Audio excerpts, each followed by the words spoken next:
We are going to study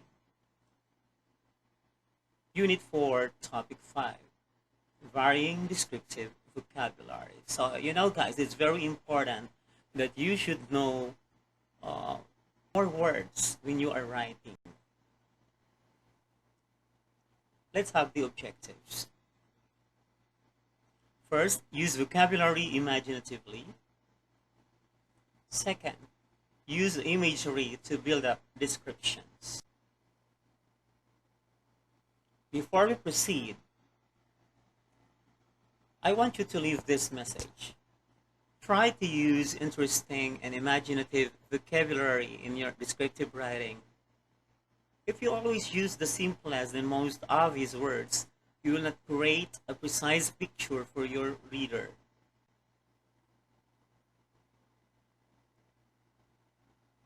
Now, let's try to read this description. It's about a time traveler to the future is having a meal with some robots.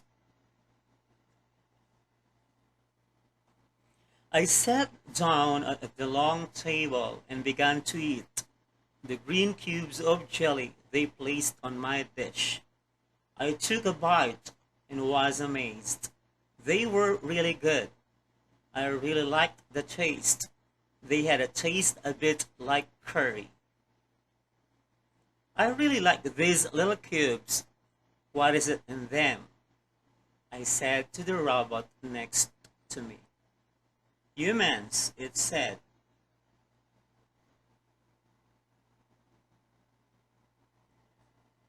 Which words give a clear and precise description of the meal? Answers: green cube of jelly, I really liked, and a bit like curry. Question 2. Which words or phrases are not very clear or are repeated? Answers: like, taste, said. Now, what could you do to improve your description? Firstly, you could use synonyms to avoid having the same word twice. Let's proceed. Question 3. Find the places in the text where you could use the following synonyms. Flavor. I really like the flavor. Adore. I really adore these little cubes. So that's it. You could use synonyms to avoid having the same word twice. Secondly, you could choose more precise words or phrases to help your reader build up a clear picture. In the text, the writer uses the phrases really good and a bit like curry.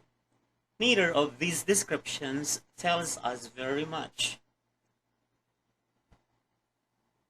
Question 4. Which two of these more precise words would have been better? Delicious, disgusting, bland, tasteless, yummy, spicy. Answers: delicious, spicy. There is one final word that is repeated and is not as precise as it should be. The answer is said. Question 5. Think of two alternatives for the word said that could be used in the text. Answers: told, asked, uttered.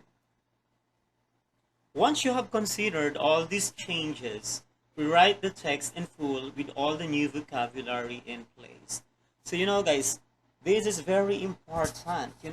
How vocabulary is important when you are writing a descriptive text. The more words you know, the better descriptive text that you can write. So now, explore the words. Explore words in the website, in the dictionary or in different references. That's why the reading is really very important to us. So once again, I hope that you have learned something in this lesson. So this is Sir Arnold, your teacher for today. Thank you so much. See you. Hope to see you next time.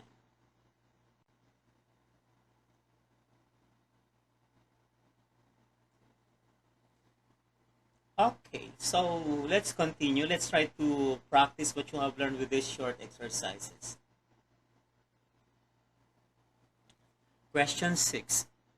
Choose the most precise or accurate adjective for each of the following sentences. Then write them out.